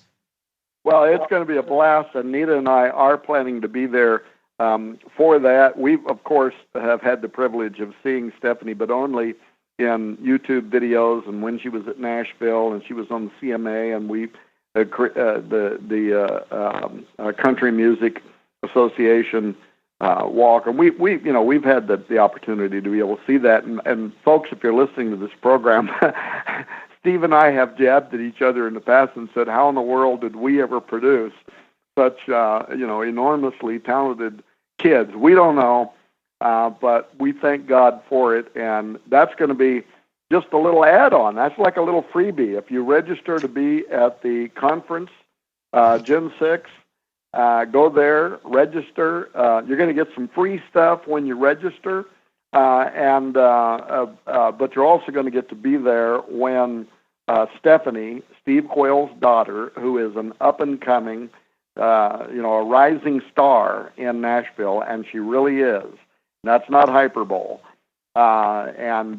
She is literally on the verge of a breakthrough into the mainstream in country music. And so we couldn't be happier for her and Steve. But that's going to be just like a little added freebie. You get to go, you're going to see this concert, you're going to get to be part of that. And then, of course, the next morning, everything starts. And Steve, so here's the thing. You asked me about, Mount Graham and all that. And I still recall the day that Chris Putnam and I went there, asking the Jesuit astronomer who was on duty that day. We asked him all kinds of really pointed questions, really. I mean, we asked him, Father Malachi Martin, what was he talking about with, Mount Graham and what he told Art Bell. I mean, we asked him all kinds of questions. But he admitted to us that day, and this goes to your last conference in Branson, which I think, did you say people can get those DVDs free if they register for the new one? But your last... Yeah, no. The free DVDs they get, when they register for video on demand, they get last year's conference free. But when they register for pre-buying our DVDs, and Tom, we spend huge money on the DVDs, then they get all the True Legends DVDs, which fits in nicely with ancient cataclysm catastrophe. So I want this to be a saturation course in real history. and where Christians will not have to back down on anything, because we will be engaged in a fighting the good fight of faith, but also knowing how to give the right answer to the people that God brings across our path. Having answers with a very good understanding is a wonderful way to share our faith with people that don't share it at the point. Well, that's wild. Okay, so that's a fabulous giveaway. If people go there, they register for the conference, and they can also buy the live streaming. But you asked me about Mount Graham, and it made me think about the conference that you did 2019, the videos that are available now through your website, because we were, and you know us, I don't mean to be disrespectful, but when we're doing these interviews, we just get in people's face, and that's what we did with all respect. I mean, we were nice, but we didn't hold back anything in our conversation with the Jesuit astronomer at Mount Graham. And when we asked him about the advanced technology telescope that the Vatican has there, he was straightforward. And he said that the only thing that they use, the advanced technology telescope that the Vatican owns at Mount Graham, he said the only thing they use it for today is monitoring exo-worlds on which they believe the possibility of extraterrestrial, highly intelligent, not microbes, advanced extraterrestrial intelligence exists. He blew us away. When he told us that, we were just blown away. Of course, we were blown away several times that day with some of the stuff that they were just so freely talking about up there at Mount Graham. But it reminded me very much of what you're saying tonight about the planet Rahab, and what I'm telling you I've been told about what is coming. And by 2025, I'm telling you the world is going to be on its knees. Now, and I know, we've got maybe 40 minutes left or something, so let me do this real quickly. I have a friend who has another friend that is aware of me, but there's only one of these guys that I really know personally. We've spent time together physically, not just on the internet or on the phone. And he is a senior advanced flight specialist that works in NASA. Now, I can't say his name, and I'll tell you why in a moment. And when you're out here in Missouri and we're doing these shows, if you ask me privately, I'll tell you who it is. And Derek and Sharon met him because he came to the Branson conference this last year, and I'll tell you why in a moment.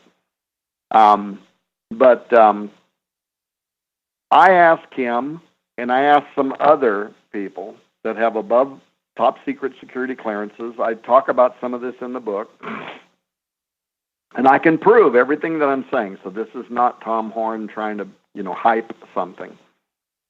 But I asked them to read the 8th chapter of the book of Revelation and tell me, as astronomers with degrees that work in NASA, what they think they're seeing there.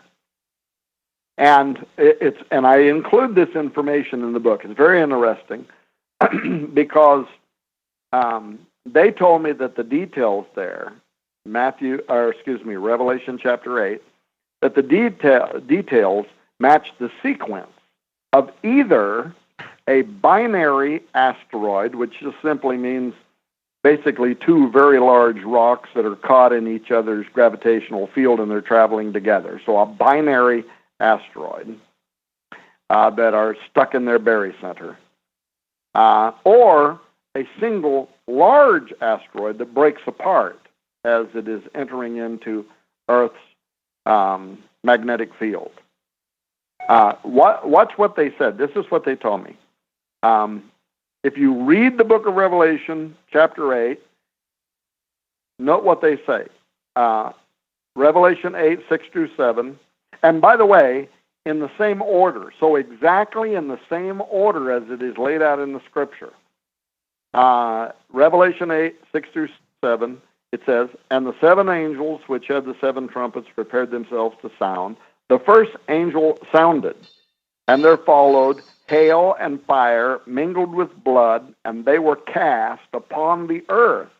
And the third part of trees were burned up, and all green grass was burned up. Revelation 8, 6 through 7. Here's what they told me. Aside from the obvious correlation to the seventh plague of the Exodus, hell and fire being cast on the earth, scorching and setting ablaze fields and forests, they said this easily matches the first smaller portions of an incoming binary asteroid or debris detached from a larger space body on impact with the atmosphere.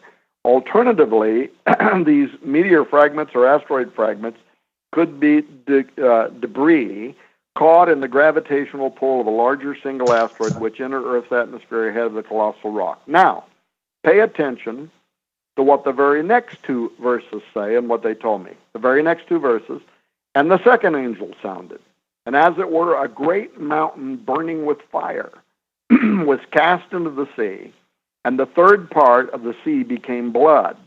And the third part of the creatures which were in the sea and had life died, and the third part of the ships were destroyed. That's Revelation 8, 8 through 9.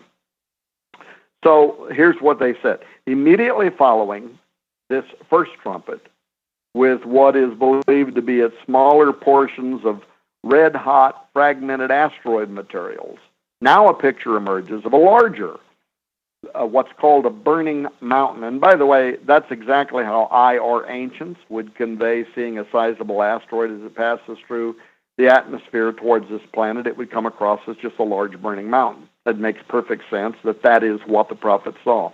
But it impacts the sea. It kills the third part of that ocean's life. It wipes out ships with tidal activity.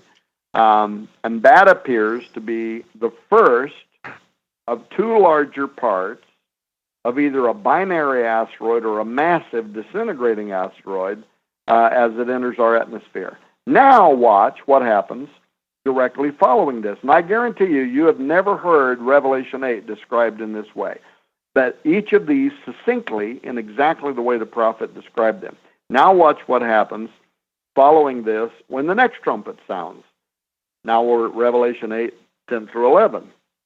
And the third angel sounded, and there fell a great star from heaven, burning as it were a lamp, and it fell upon the third part of the rivers and upon the fountains of waters, and the name of the star, again, Greek asteroid, the name of the asteroid is called wormwood, and the third part of the waters became wormwood, and many men died of the waters because they were made bitter, Revelation 8, 10 through 11. So the third trumpet details what sounds like the second gigantic asteroid fragment, I was told, burning like a lamp, exactly, again, how John on Patmos would likely have explained a massive asteroid section blazing towards the Earth, which immediately impacts another part of the Earth. So one of them impacts the ocean, one of them hits ground, causing tributaries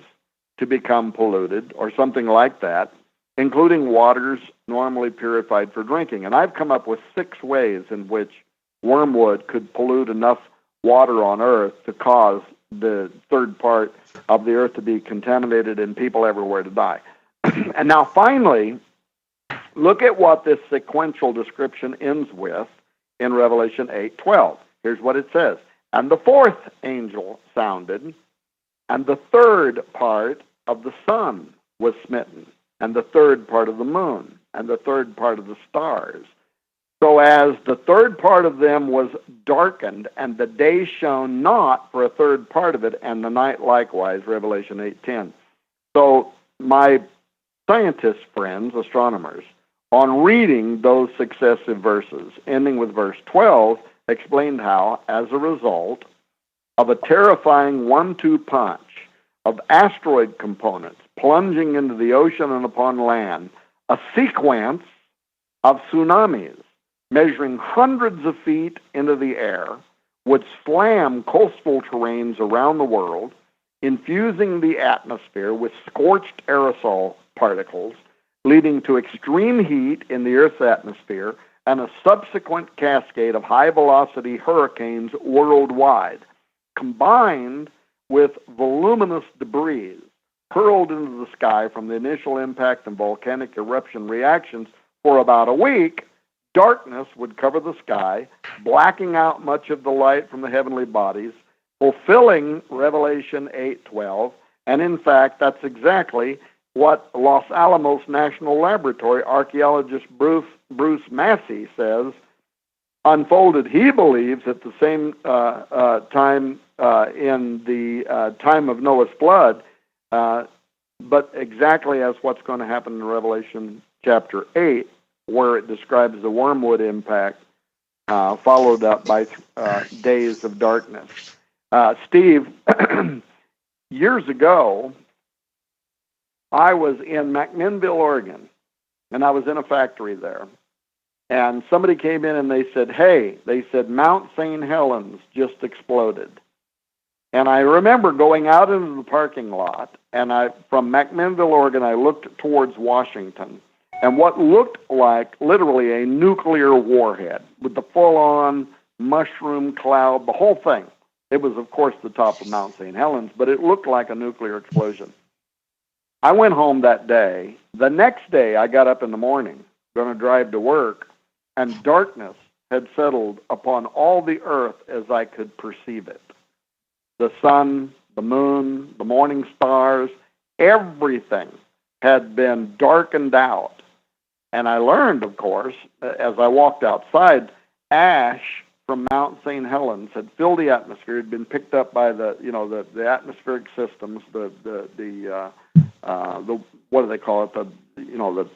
The winds aloft in the upper atmosphere. Right. It had moved all this debris. In fact, this stuff showed up all over the world. It was overseas. It was everywhere. Yep. But for several days, it caused us to be under darkness, and that debris fell down upon the earth. So I remember seeing physically just really a small sample of what these astronomers told me is going to happen when Apophis, Friday the 13th, April 2029, impacts the Earth. Well, I think that's what I'm trying to get everyone to recognize, that prior to that, you talk about a 1-2 punch. And I believe, Tom, that right now, and I've been working on that film for 6 months. It's in post-production right now. We'll have it available on Vimeo. By the way, I think I'm going on Coast to Coast tonight. Yeah, I am. After, whatever, 10 to or 11 to 1 o'clock my time in the evening. But I'm going to be talking about Cascadia, the big one, because most people, and wrongly so, on Yellowstone, we interviewed the smartest people on the planet on Yellowstone. They said Yellowstone's chance of eruption is 0.00001. The Cascadia volcanoes, of which there are 18, all active. That doesn't mean they're all smoking yet, but the magma pools under them are very active. He said that's 1 in 3. 1 in 3. There's a blackout, pun intended. There's a information moratorium where even the USGS, these guys have instruments that are, pun intended, almost out of this world. At least they're in outer space, many of them.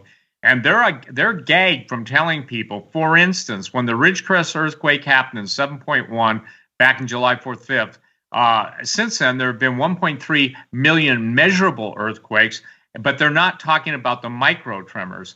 Long period episodic quakes lead to massive volcanic explosions. So China Lake, the U.S. Naval Weapons Laboratory that was both above ground and underground in China Lake in the Ridgecrest, California area, is totally destroyed. But what came to light is that there's a 275 cubic mile magma pool that is now moving towards the coast. Tom, since Ridgecrest happened for the first time in history, there have been almost 400 NASA flights using everything from U-2s, spy planes, the former U-2 spy plane, set up with new instruments, flying up and down the West Coast, flying over into Idaho and the craters of the moon, flying in every volcanic hotspot. And by the way, the U-2 that flew over Yellowstone didn't have a tail number. That meant it was one of the intelligence agencies. But here's the astonishing thing. The astonishing thing is, in talking to all the scientists and I don't know if you've seen the trailer yet, but they're all under the same statement. When people in America hear the word volcano, they jump right to Yellowstone, the super volcano, because obviously that's what that movie was about. You know, that what's his name, Emmerich made on Woody Harrelson being the Jesus freak telephone guy or radio guy. You know, gee, I wonder where he got that. But the point is that we're now watching the events take place in Cascadia. There's a lady named Catherine Schultz wrote a Pulitzer Prize winning story. I posted 3 times on my website about Cascadia, the big one. And they're talking about full margin rupture. If that happens, they're talking about, you know, they say up to a 10.2 earthquake. That's what they say publicly. They're talking everyone west of Interstate 5 will die. I think that's 9 million people. So the thing is that the reason, now here's an answer to everybody. Well, why wouldn't they tell anybody? Because of the one word that starts with an I, insurance.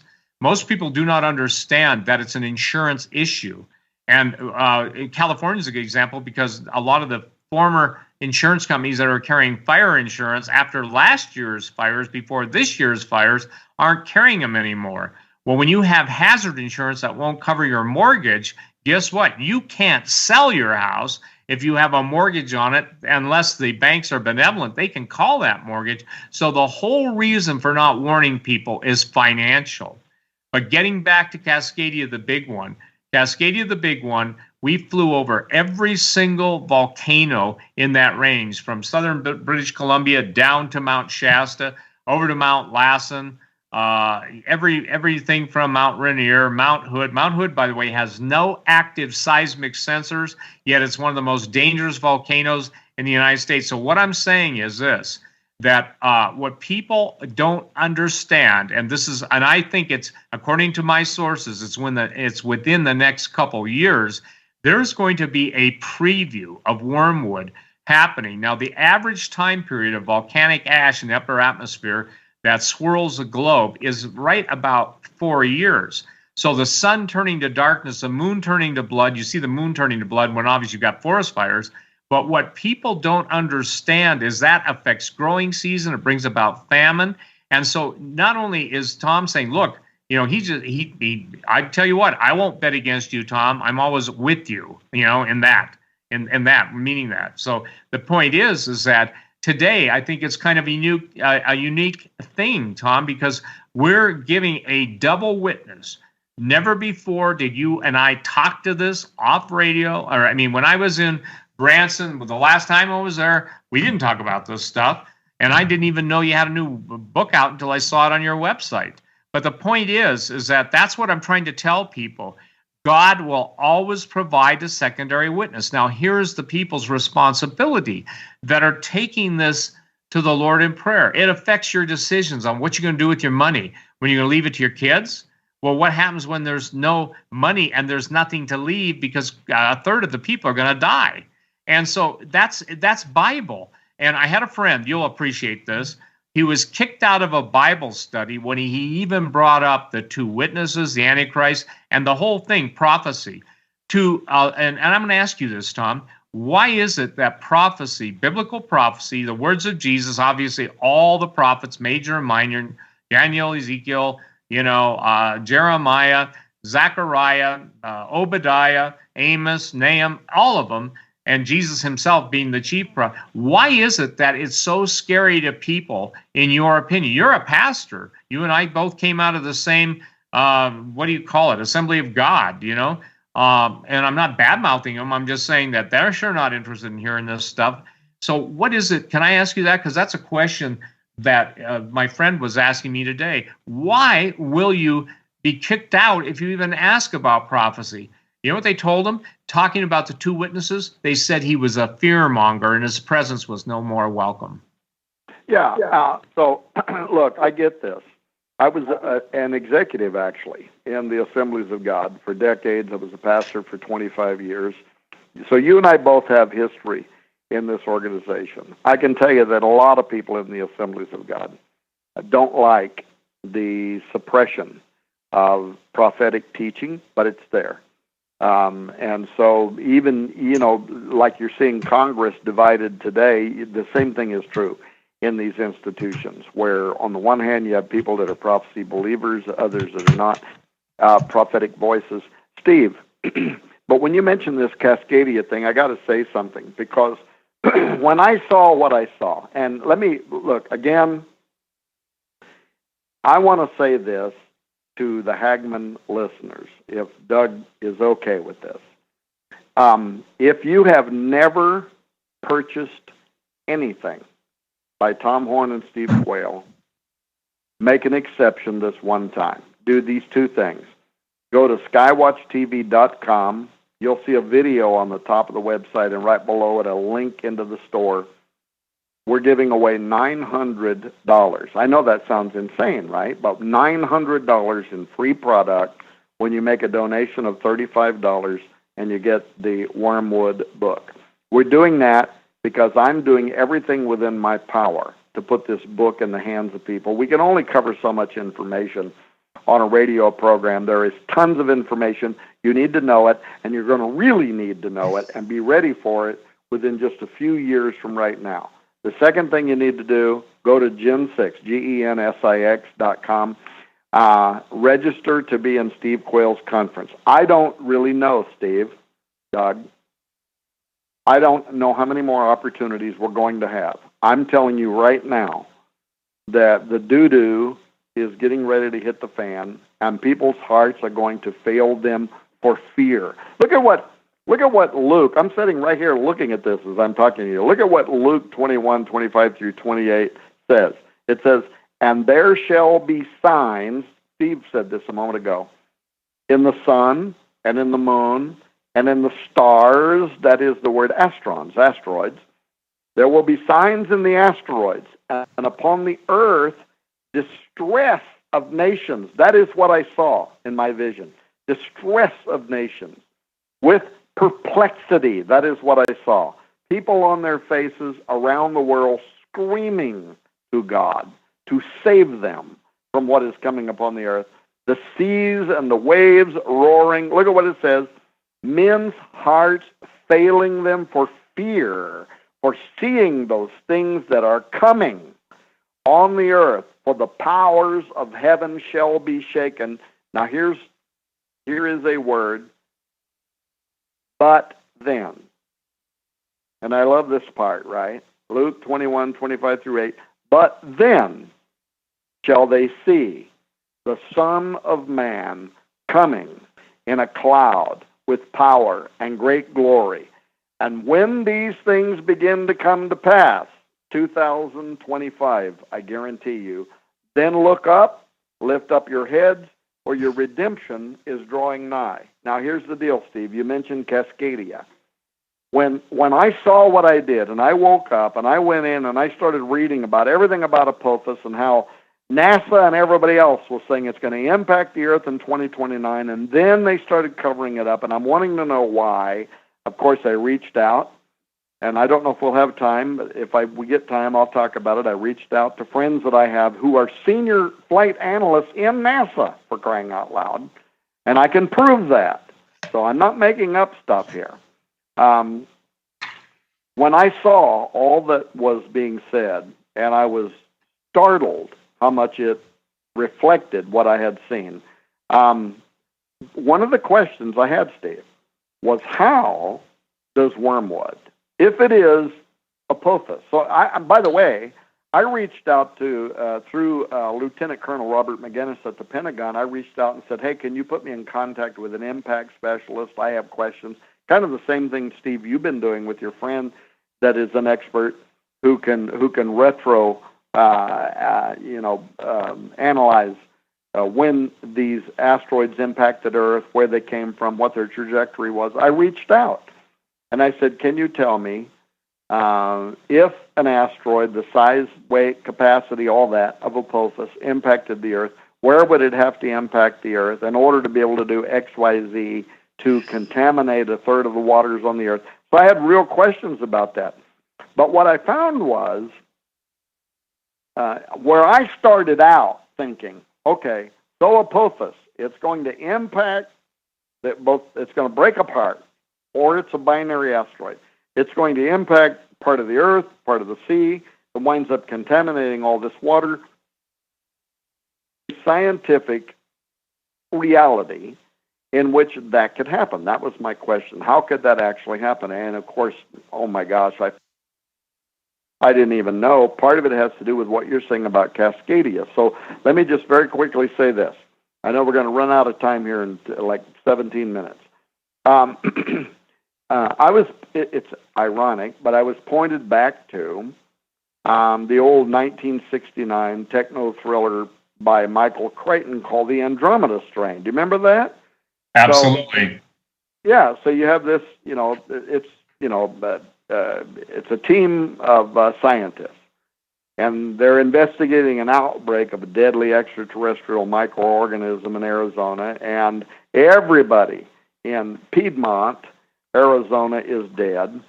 But they go there wanting to know, why are all these people dying? Well, it turns out that there was a secret project by the government where they've sent a satellite up into space, and it's collecting microorganisms out of the upper atmosphere for a bioweapons project. But it picks up a microorganism that then when it falls to the earth, this thing, it kills people almost instantaneously through blood clotting. So I was pointed to that to say, what if Apophis is carrying a microorganism in which it is hosting a virus? And when it impacts the earth and the waters of the sea are boiling and all that, it becomes aerated, it goes up into the upper atmosphere, spread all around the world. But it is a microorganism. This sounds very much actually like some of the stuff you guys were covering in your conference in 2019 that people can get now through you free. They go over to gen6.com. But it could rain down upon the earth a contamination that both pollutes the waters, but also people just breathing. Now, why did I mention Cascadia? Because I actually wound up with like 5 major ways in which Apophis wormwood could impact the waters and breathable air and all that would cause so many people around the world to die. So here was one of the other theories, and now I'm bringing this to Cascadia. Should that happen, and I'm telling you it's going to, the aftermath could produce a crack in the Eurasian tectonic plate that causes a split in the continent holding Europe and Asia that's going to launch a series of volatile volcanic eruptions. And by the way, it wouldn't even have to split the continent. It's going to do that anyway. Is that Cascadia, a series of volatile volcanic eruptions? I'm actually just reading notes from what the people at NASA told me. That could subsequently unleash a massive quantity of poisonous, sulfurous gases that would impact the waterways in an uncontainable manner, creating a ripple effect throughout the entire world. And as a byproduct, hundreds of millions of people around the globe die, and our future crop seasons are greatly impacted, blah, blah, blah. I'm just reading notes, by the way, from the guys at NASA. Steve, does that seem to resonate with what you're saying about Cascadia? Yeah, it does, because I want to share something. You mentioned Mount St. Helens, and Tom, that ash plume reached 101,000 feet. Mount Pinatubo in the Philippines reached 147,600 feet. Well, you can do the math. One sub 19 miles high. And look, if I'm off, I'm doing it quick and dirty in my head. And I don't have an adding machine. And, the other one is 29 miles. But what's fascinating is Mount Pinatubo sits on what they call the wedge, which is a Pacific plate that's driving in to the North American plate, and affects the plates off of Washington, Oregon, and California, called the Juan de Fuca plate. And that's the biggest one, but it's all part of the Farallon plate. But here's the deal. I'm having, and I will share the findings with you, the asteroid strike that we're talking about, the 3 highest at this point probabilities, and there's a reason. I'll share it with you, Tom, but I'm not going to share it publicly yet. And that's just fair. We do our research, so we can do that. But the point is that the Western Pacific seems to be the hot spot, because in the Western Pacific, between Midway Island and the Big Island of Hawaii, there was a rift. The rift started opening up in July. It started at 100 miles wide. It used to be visible on Google. That whole area now is been painted over. You'll find this interesting. It's now up to 900 miles wide. The deepest point up until the rift was 36,500 feet. That was obviously the Mariana Trench, in which James Cameron went in his own submersible down to. But this one's now at the 39,500 foot level. There is a plasma port opening. And for those of you that understand superheated gases, a plasma field can only be contained in a magnetic field. But this thing is growing, and this has nothing to do with the well from hell that was out, years ago, 20 years ago and stuff, where they supposedly drilled into the, broke through the mantle and they heard all the screams from hell, etc. But both the Russians and both the Russians and the U.S. were there, meaning they're literally in their deep diving submersibles, and their hydrophones were picking up everything that you can imagine, the way of screams and agony. This isn't in any paper. There's a reason why that whole area now follow with me. Imagine that area in the Pacific being the primary impact for Apophis, okay? The second one they're talking about is in the Mediterranean. Off the coast of Italy, there's just literally dozens and dozens of subsea volcanoes, not to mention Mount Etna, and not to mention, all of the historic volcanoes, Vesuvius being probably one of the most famous. But here's the deal. I would really appreciate prayer for this, because, when you go out and you start doing this stuff, I don't know if you fought it. Did you fight this with your book? But God, what do I tell, and how do I tell it in such a way? Because I'm not about just flipping people out, but I am about getting people to understand that when it's bigger than you are, the only thing that's going to save any of us is being in right relationship with Jesus, whose Father, our God in heaven, is absolutely bigger than all this stuff. But did you have problems saying, should I really go here? Because I still wrestle with that. Yeah, I mean, absolutely, Steve. The honest truth was, when I saw what I did, all this stuff went through my head. That a person who has a revelation finds that they can hardly share that with other people who have not had a revelation. Simply because you're living in two dimensions. I mean, you're in the matrix here, right, with our hearing, touch, feel, smell, whatever, with our limited whatever. But in this other place,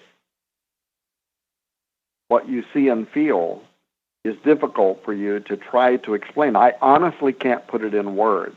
What I can tell you is that the Wormwood book, somehow, some way, it's why I'm giving away $900 in stuff. Somehow, some way, I have to get this book into every hand. Doug started this program by talking about the fact that he had read it, that it was life-changing. I've got to get this into the hands of every human. We've also got to get every person to go to Gen 6, sign up for your conference on catastrophism, because that is without doubt the description of what I'm talking about in Wormwood. And I don't think, Steve, well, let me take it further. I won't say I don't think. I'm telling you right now, we have a few years left right now, and that's it. And in my opinion, and from my dispensational worldview, we will then be in what the Bible describes as the Great Tribulation period. I've done all of the analysis. we're talking a moment ago about Cascadia. I tried to figure out in what ways is Apophis/wormwood in 2029 going to contaminate the world's water systems and wipe out so many people. And I started out with an oversimplistic approach to it and was corrected by people at NASA. I will even tell you in a moment some of the other stuff they told me. But I found out that wormwood could contain a microorganism and a virus, and that when it impacts the earth and it boils the waters of the ocean, it's going to become an aerosol that then is going to rain down on the earth with something that mankind it's going to be a new pandemic. It's not something mankind is, that we have any resistance or resilience to, so it's going to pollute the waters. Or NASA's own scientists are saying that they started out, by the way, saying we will just nuke Apophis. We'll send up a whole bunch of nukes. We're going to blow it up. And then their own scientists said to them that would be a major mistake. Why? Because it is so large and its gravitational field is so strong that your puny little your bombs are going to hit it. You may blow some chunks and pieces off of it, but its gravitational field is going to pull all of that back together. Now, guess what? Now look at what you did. Now this thing is going to hit the Earth, and it is radioactive. And that material is going to blast up into the upper atmosphere. It's going to circle around the Earth, rain down upon mankind, and now you have radioactivity that is literally raining on mankind. That's what NASA's own technologists have told them. And then there's one other thing to keep in mind. It could be something that's already in the ground. Have you ever heard of lake inversion? Lake inversion. You can look this up on Google, or exploding lakes. It's the idea that the sediment beneath the surface in certain lakes can suddenly burp or explode or whatever, and it kills fish, it kills all this stuff. There's toxins, pathogens that lurk beneath the Earth's surface, also the lake's surface, the ocean's surface, and if they're released, they can cause significant devastation to mankind. As people, I want people to Google this. As an example, 1986, nobody knows why this happened. They surmise it might have been a landslide. I know we're going to run out of time. But Lake Nyos in Central Africa suddenly exploded, and it emitted a large cloud of carbon dioxide. And it suffocated 1,700 plus people and 3,500 plus livestock that all died in an instant because of material contained beneath the Earth's surface that was suddenly blown into the atmosphere. So imagine what's going to happen when Apophis, which is more powerful than 65,000 Hiroshima bombs, hits this Earth in 9 years from right now. That's going to happen. You need to get ready for it. People need to get ready for this. Churches need to get ready for this. The church is so asleep that it's incomprehensible. But within 5 years from right now, people are going to start waking up, and they're going to say, oh, my God. And by the way, that is exactly what I saw. I saw all of the earth on their knees and churches filled with overcapacity as a result of mankind in terror, their hearts failing them for fear, seeing those things that are coming upon the earth when the powers of the heavens shall be shaken, according to Luke 21. Wow. Gentlemen, we are pretty much out of time. I want to say that this has been a powerful program. Tom, I want to thank you for sharing your heart and for writing the book. Just a fantastic book, folks. Go to HagmannReportLive.com and click on the link. It'll take you to Skywatch TV. Also, Steve, I want to thank you as well for handling this interview. Doug. All right. Thank you, Tom. Thank you, Steve. Great to be with you guys again. Appreciate you so much. Appreciate you as well. All right, gentlemen. Thank you so very much. That'll do it for the Hagmann Report tonight. I want to just wish everyone a good night. May God bless you. Hit your knees tonight. Say a prayer. Until tomorrow.